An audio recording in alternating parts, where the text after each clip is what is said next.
If you got it, turn to page 143. If you don't, you're welcome to just pull up 143 on creatormath.com, right? Just pull up the notes. Everybody say similar. Similar.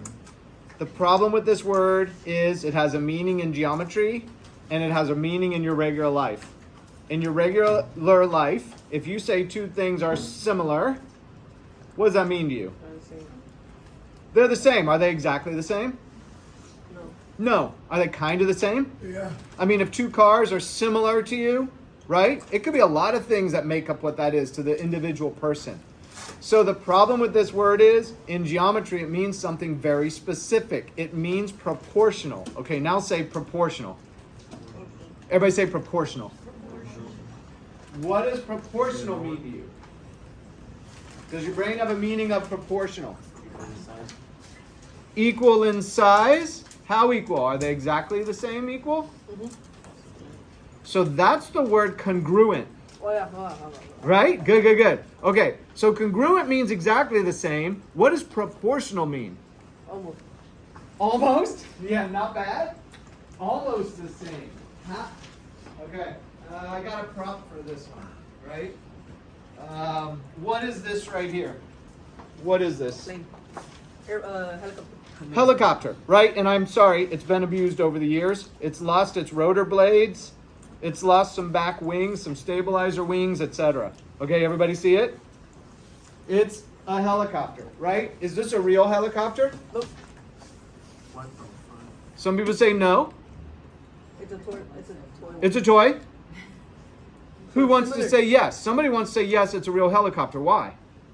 Who wants to say yes? Say it. Why is it yes? Why is yes a correct answer also?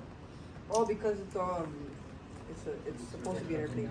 Because it's a model of a real one. You with me? This is a real helicopter. It's a type of helicopter. If you put it in here, it'd probably fill this room, right? Probably as big as this room. What have they done to the real helicopter? They broke it. They shrunk it. They shrunk it. This is what proportional means, because you can look at the shrunken version and know it's the real version. You with me? It's like a model car. You have a favorite car that you like? Think of a model of it. When you look at the model, you know it's the real car, right? It represents it. It's been shrunk proportionally. Say proportion again. Okay, and maybe say proportionally. Put that "ly" on it. Say proportionally. So this has been shrunk down proportionally. You with me? Now this one's been shrunk, but we could have taken something small and made it larger.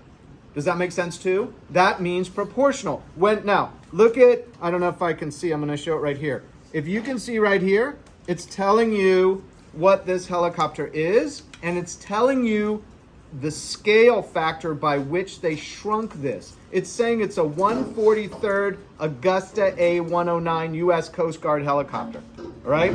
So they took the real length of the helicopter, they divided it by 43 and came to this length. And then they took every other dimension of the helicopter. They took the window sizes, shrunk it by 43. And in fact, if you took this length and blew it up by 43, you multiplied it by 43, it would become the real helicopter again.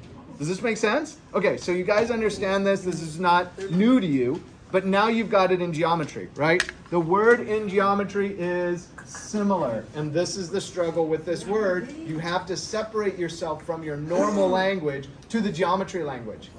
Okay, everybody say similar again. Can you do it? What does similar mean in geometry? Go slow here. What does similar mean in geometry? Go slow. Say it again. Kind of like, but B, now go more specific than this. What is similar in geometry? What word would I love for you to use? Yes, everybody say proportional one more time. So I'd love it if your brain could go similar, proportional. You with me? That would be, for me, one of the best takeaways. If you can get to that level, is what you're trying to do on this unit. All right? This is the second lesson of the unit. It's called SAS, Similarity Postulate. A postulate is a definition. Sometimes you'll see these that say theorem. They actually can exist in both states, depending on how we come about them. Right? In this case, I wrote SAS. Everybody say side, angle, side. Say side, angle, side. Side. And then say similarity postulate. Similarity. we just went through congruency, so there's a bunch of congruence postulates. Now you have to separate that with similarity, which means proportional. All right, so here it is. Here's the question. If two triangles have two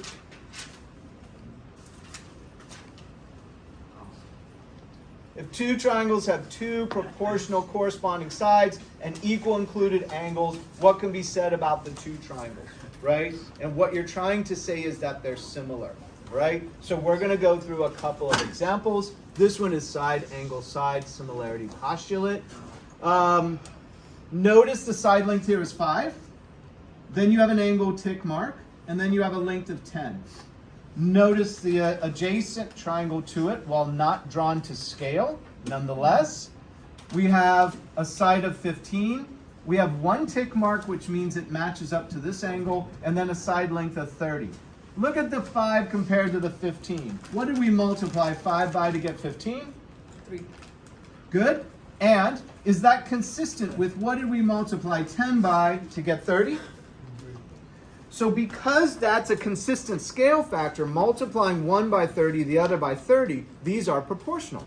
Does that make sense? They're going up by a consistent scale factor. In this case, it would have been you're multiplying by 43, right? If this was 1 inch for this thing, they would have multiplied that by 43 and got 43 inches in the real helicopter, right? So same thing with the triangles. A little bit easier because you don't have as many different aspects of it. There's not the curves and things going on, right? So here we have 5 over 15 is relating this side to this one. We're matching these up as corresponding sides, which means this is corresponding to this one, right? So we're matching up the 10 over the 30, and we're looking at 5 over 15, 10 over 30 is at 1 over 3. And now we're talking about the scale factor. So keep in mind that if you go from small to large, the scale factor would be 43. But if you go from large to small, the scale factor is 1 over 43. Does this make sense to you? You're multiplying to get larger. You're dividing to get smaller. Does that sound reasonable? You're multiplying to get bigger. You're dividing to get smaller. So depending on which way the scale factor goes, if you're going small to large, you're multiplying by 3. If you're going large to small, you're dividing by 3. Right? Are these triangles similar? Why? Yes, because of the SAS. So, and here's how we write it. Here's your symbol for proportional or similarity. Triangle ABC is similar or proportional to triangle DEF, and we are using the SAS, the side angle side similarity postulate, to prove that, which is the evidence we need. Do a second example. In this case, they're giving you the angle measure. Instead of just a tick mark, they're saying this angle is 34 degrees, that one's 34, they match up with each other.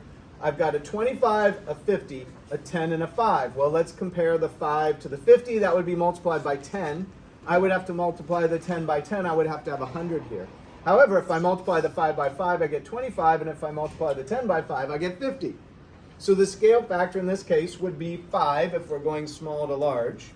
And we're going 1/5 if we're going large to small.